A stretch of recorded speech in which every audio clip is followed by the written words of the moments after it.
Let me give it an okay.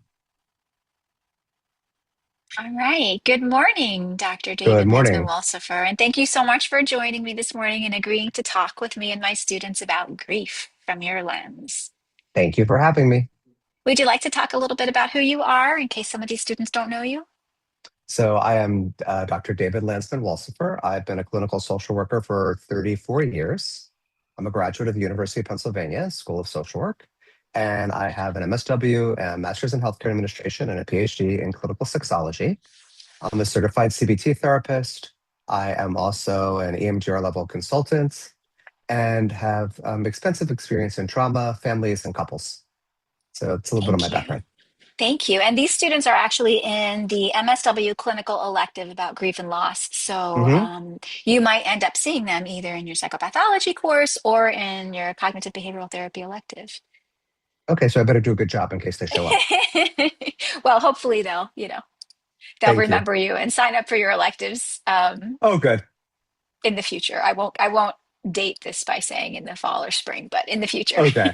I'll add one component. I've also been doing at FAU an independent study with several students who are the grandchildren of Holocaust survivors. And you've been at some of their meetings. And we've been studying intergenerational trauma through a personal lens. So all of these students have been the grandchildren or the great grandchildren of Holocaust survivors, and they're MSW students.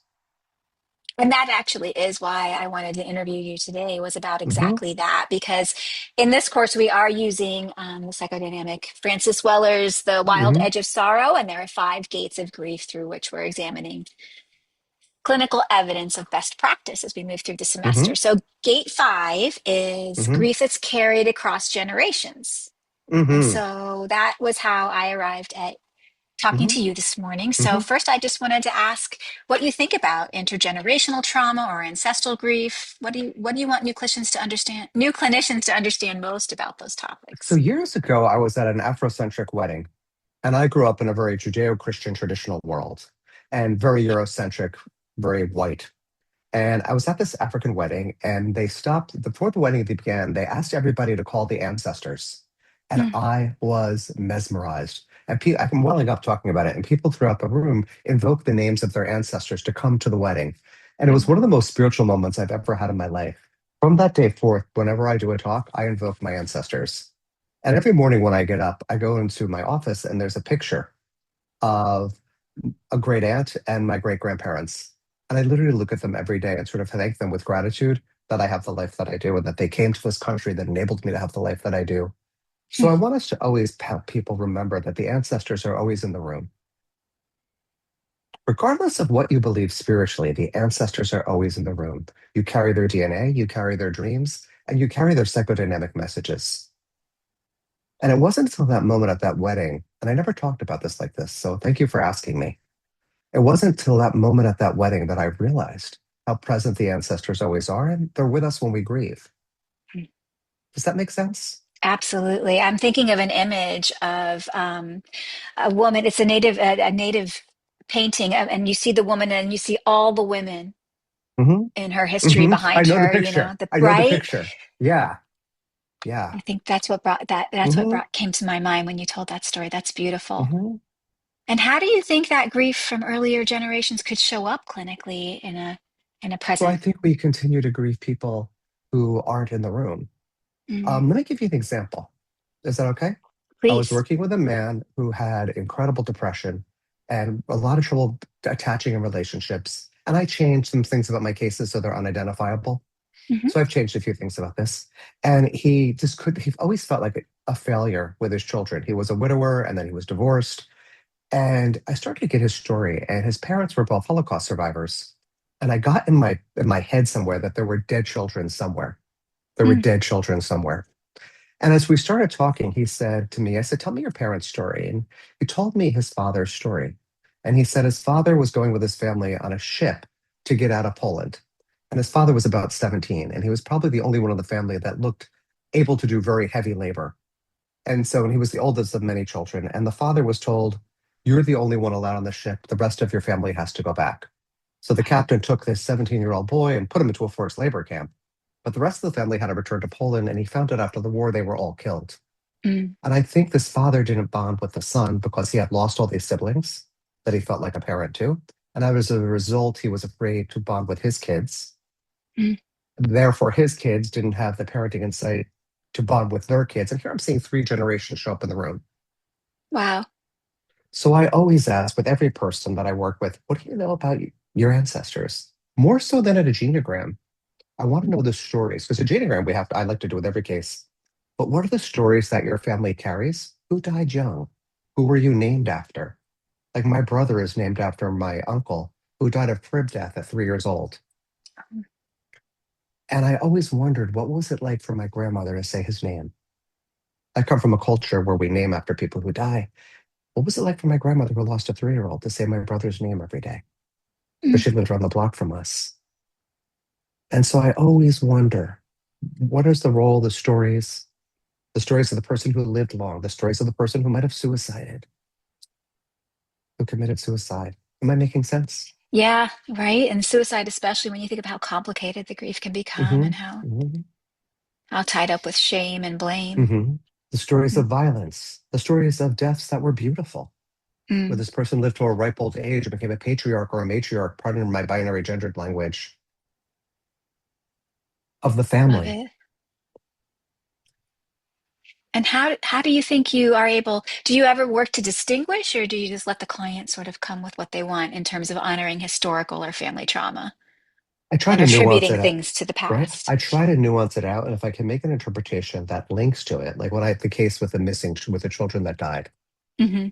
I was able to show that to him and it really made sense to him. Then we were able to do some EMDR around the images that he had. Wow.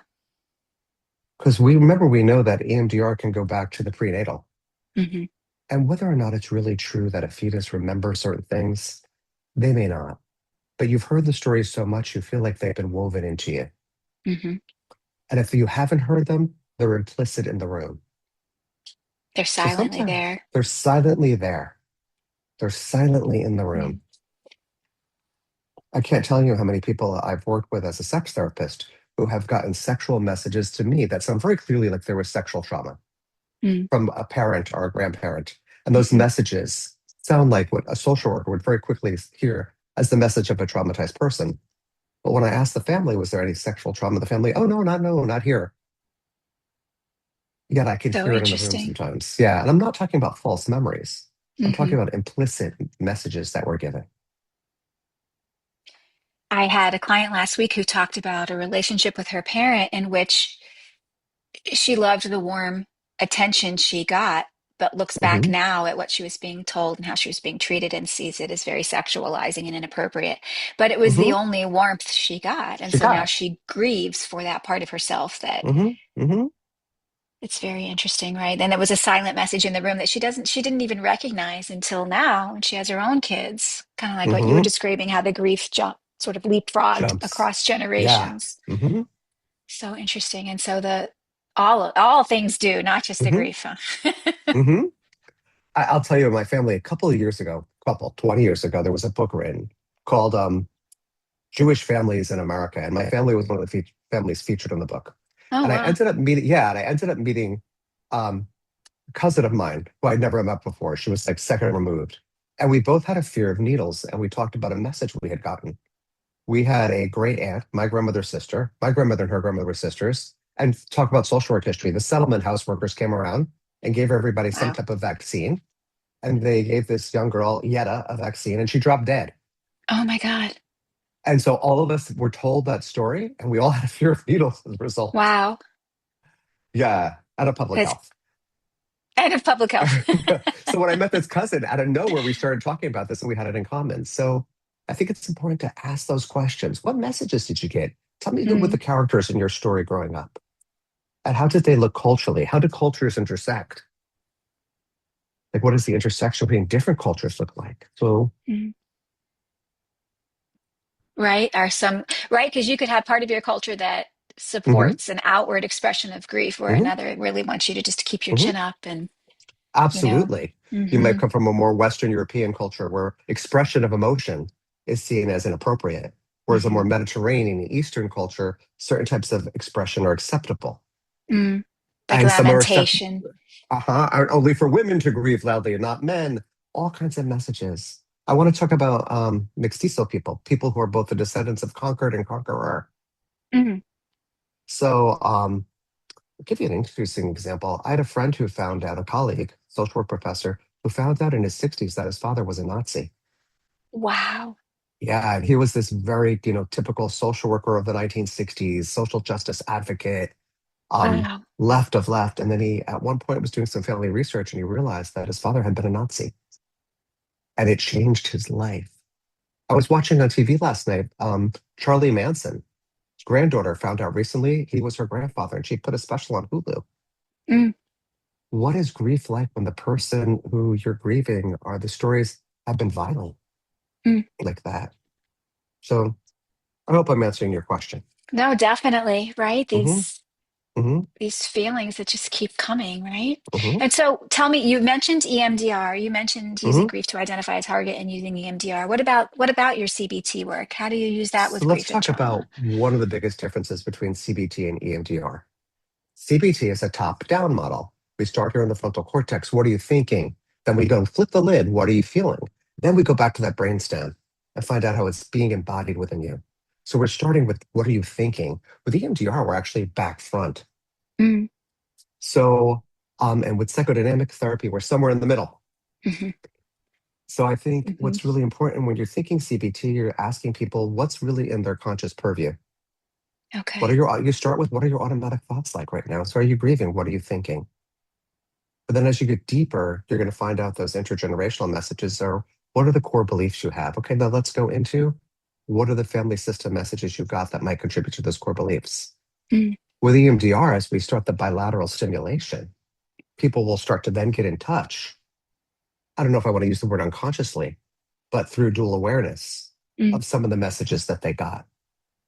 So you were in a class that I taught on EMDR where I was working. I'm going to be very open here about a sexual therapy case with somebody with sexual dysfunction who realized it was actually rooted in his grandmother's Holocaust trauma.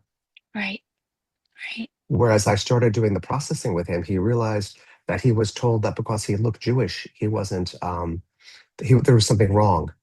And he had some surgeries, some different procedures done.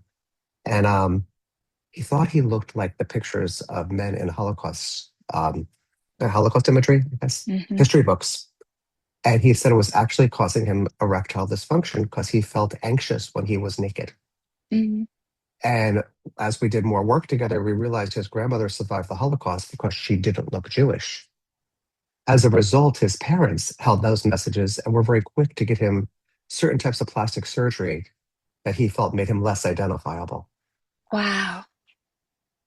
And do you remember that case? Yes, I You didn't saw know it? this last. I didn't know the physical changes he had undergone as part Yeah, of that he sort had of. undergone some, yeah, and how he was traumatized because he was in a Hebrew school class, like early Jewish education class. And it was a Holocaust education class, which I don't know why we taught to 6-year-olds. I remember having them too. And he saw Holocaust pictures and he was horrified. And someone other said, I look like them. He was Mm. very thin and felt like that. So he was carrying his grandmother's trauma and didn't realize it because she never talked about it. Some trauma survivors talked a lot about their traumas. She kept hers silent. Yet it was all in the messaging. It was Well, passed that's on. interesting. I know in other conversations we've had about intergenerational trauma related to the Holocaust, we've talked about that silence Mm. being almost a message of itself to It maintain that is. silence. Yeah. He went and found, she's long gone. He went and found her videos at the Holocaust Museum Wow. because she did record them. And he said it's been so powerful and actually met some distant relatives and they shared some stories since then. And it's been really powerful for him and it's been healing for him to recognize how much of that history was put in him that he didn't even realize. He even lived in Israel for a while, made Aliyah, become an Israeli citizen.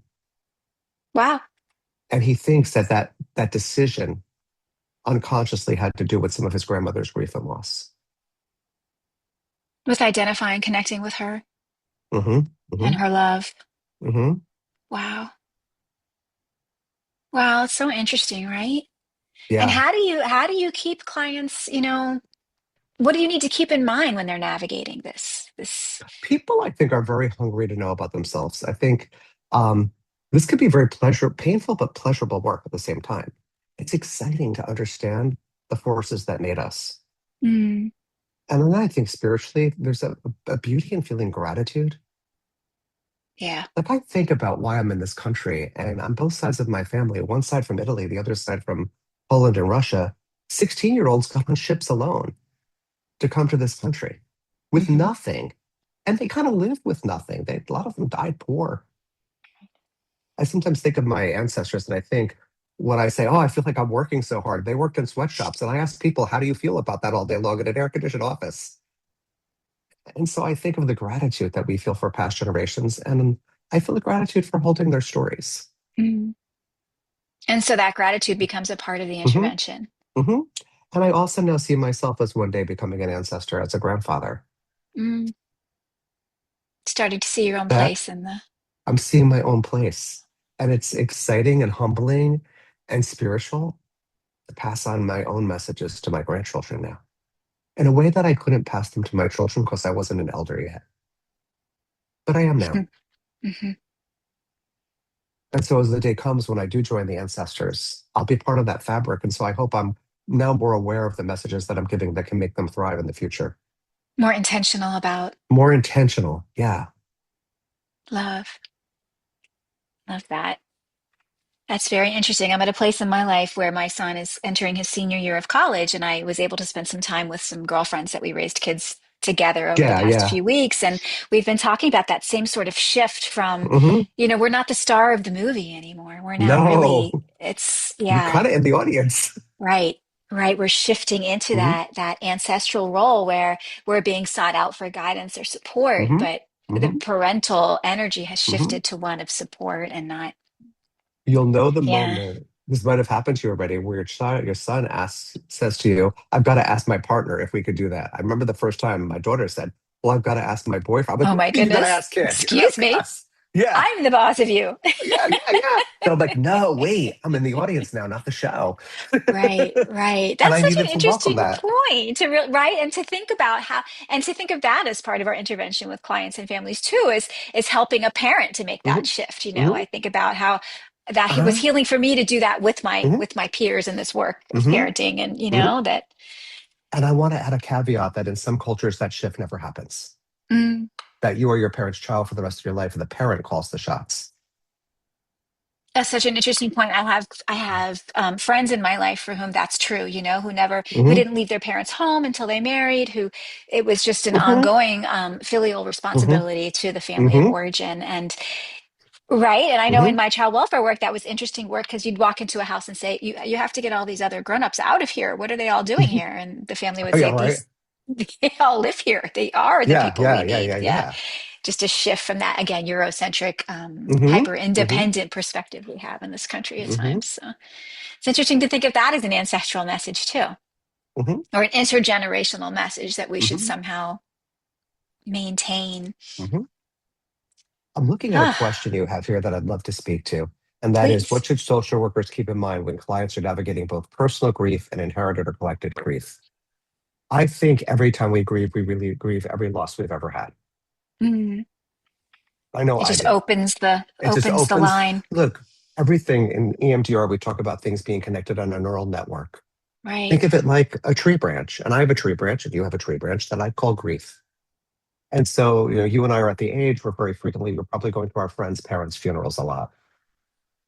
And so I might not even know the person whose funeral I'm at, and I'm crying. And I'm wondering, what Right. am I crying for? And I'm crying for everybody I've lost.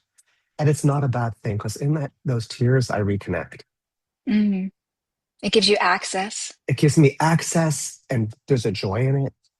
Pauline Boss, whose work I love, she's the mother of ambiguous loss. She said, "We never get over losses, we learn to live with them." I'm going to repeat that. We don't get over losses, we learn to live with them. Mm. And I don't want to get over the losses that I've had. I want to learn to live with them because they're a part of me that I can access. I'm feeling them as I'm talking to you right now. And they're mixed and they're beautiful and they're fulfilling. Yeah. Right. It's like it's the price we pay. Hmm. Yeah, for having love. That's a Yalom quote. Yeah. If you've loved, loss could be a price that you pay. Hmm. We have to Hmm. ask clients things like, who were you named after? Who are you naming your children after? What stories were you told about the people who came before you? What brought them to where you are now? What parts of them do you think you carry now? Mm, What stories did you hear about when you're talking about traumas and particularly about how people made it through or didn't make it through? mm. And how has that shaped your world now? We've spent a lot of time in this class talking about how the grief is shaping the current Hmm. experience of the client Hmm. we're serving and how, is it dysregulating? Is it actually Hmm. healing, and Hmm. really learning to sit with it and trying, instead of Hmm. trying to Hmm. stop As you speak to the feeling. dysregulation, I want to talk about culture and grief. That in so many cultures, expressing grief is dysregulatedly, as we'd call it from a very Eurocentric perspective or a white perspective, is actually the healing way of grieving. Mm, I remember the first time I went to a Baptist funeral. I saw this, we're all like chilling and talking before the service begins. And then the service starts, the minister goes up to the top, and people are like having this loud outpouring of grief. mm, And another Jewish professional turned to me, one of the psychiatrists, and she whispered to me, "Not exactly Kol Nidre, is it, David?" That's a synagogue service on Yom Kippur, and it wasn't. There was this wonderful outpouring of grief that I connected with. mm. And though I didn't have the Across freedom culture.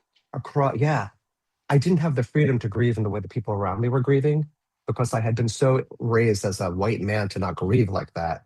But I envied their ability to be grieving and to be out there, have their grief out there, and then to be supported in it. So when we think about words like dysregulated, I'd like to think about grief at a certain point as not needing regulation. Mm, Let grief be.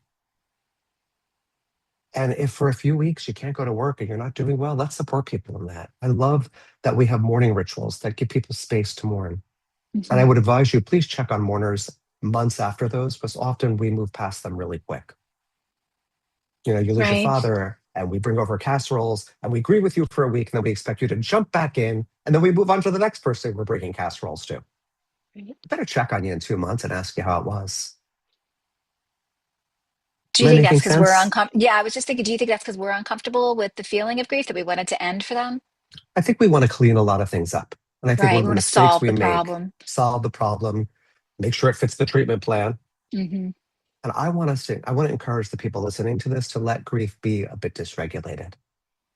Don't have it to the point where people aren't eating and sleeping, but let people be dysregulated for a little while until they're able to regulate back in a way to hold their loss and not get over it, but learn to Hmm. live with it. Hmm.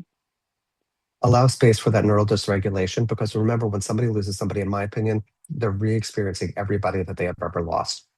You'll know this from EMDR. It's the dual awareness. Here I am now Hmm. grieving the loss of my mother, and I'm grieving the loss of my grandmother, and the loss of my best friend, and the Hmm. loss of my father all at once.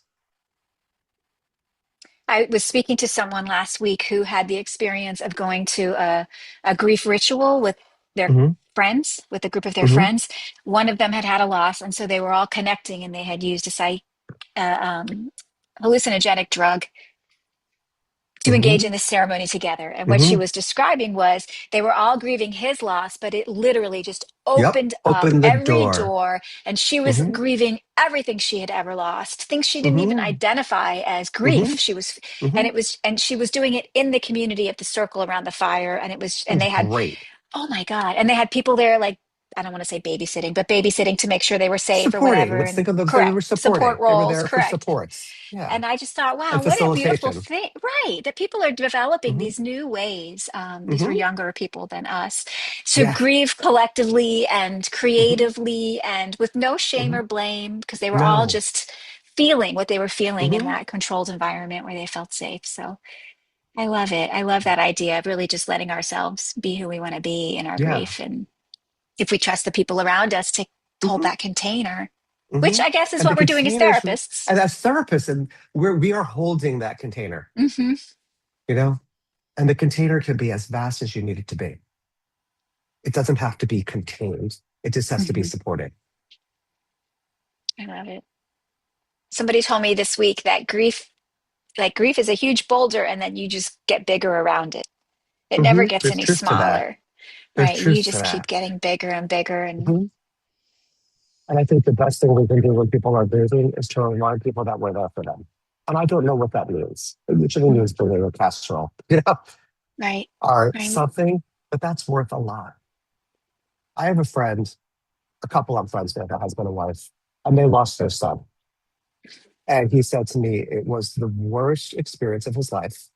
And he said, and it separates actually 80% of marriages. Yeah. And he said, the night it happened in the ER, his wife and he turned to each other and they said, no one is feeling what we're feeling with each other right now. And we could choose to cling to each other or turn against each other. What are we going to do? And they committed to turning towards each other. Wow. It was very conscious. Um, he said, as the time went on, the funeral, and then people came back over afterwards, he said, somebody said to him, at least you don't have to buy as much food anymore. And he said, was that sounds awful, he said. That was better than the people that said nothing to us. Oh, He right. said, yeah. I was like, somebody said that to you? He said, it wasn't as bad as, he said, for so many people, no one wanted to come near us because nobody wanted to be near. They couldn't tolerate being near people that lost a child. Right. And I learned from him how important it is that we show up when somebody passes. We have to show up. Even if it's uncomfortable. Yeah, and it should be Especially uncomfortable. when it's It should be uncomfortable. Right? uncomfortable. This is Of course, we're uncomfortable sad because that someone's in then we terrible also pain. think of our own mortality. Yeah. Yeah. No And that's a doubt. whole other 15-minute interview about how does grief bring up the consciousness of our own mortality, which I don't Right. think the human psyche really can truly hold. That's too big. It's too big for us to hold. Our brain is Yeah. wired to keep you alive. Remember that. It is not wired to make Survival. you happy. It's wired to keep you alive. So the thought of your own death, hard to hold. Yeah. Hmm. Fascinating. Now my mind is going in a million different directions. So, if you could tell new social workers one thing about grief that's carried across generations, what would it be? Recognize that grief is carried across generations. Just start there. Start there. And what does that look like in an assessment? Tell me about the people who came before you.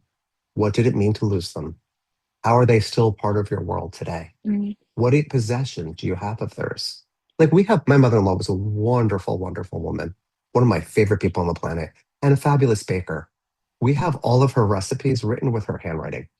Wow, that's beautiful. And yeah, it's beautiful. And there's the ways that we still grieve her, but we bring her into our lives today. She is still a Beautiful. role. One of my grandchildren is named for her. Her name was Natalie. I Mm. have a granddaughter, Nora. How is she still in our world? Mm. So if I was your client, you might ask me, what ancestors still feel a part of your life? And I would tell you, well, my mother-in-law is really a big part of my life. We use her recipes every holiday, Mm. and we look at her handwriting, and there's pain in that, and there's a joy in that. Mm. And I'm going to keep those recipes till I hand them to my children one day. Beautiful. Yeah. Oh, All the somebody told me feelings. recently I well up on it. They got the most beautiful gift when their mother passed. They got a cutting board with one of her Uh, mother's recipes engraved in her handwriting into the cutting board for her banana bread. wow. So isn't that great? So, Yes. but back to social workers, how do we've got to be asking stories about the ancestors and acknowledge them in the room, even Mm. as parts of us. And I can keep going. So I'll stop there. Well, thank you so much for agreeing to talk with my Truly my students pleasure. This was today. fun. Hope I see some of you in Hopefully, class. yes, I'm sure they'll be there. I'm sure they'll be Of there. And can I send them to you if they have more questions? course. I'm on Okay. campus, and Dr. McClellan will give you my email. Yes, definitely. Definitely. Well, thank you. Have a wonderful rest Thank of your you. day. You too. And tell your husband I said hello. I will. Don't hang up on me Okay. though, so we can chat. Okay.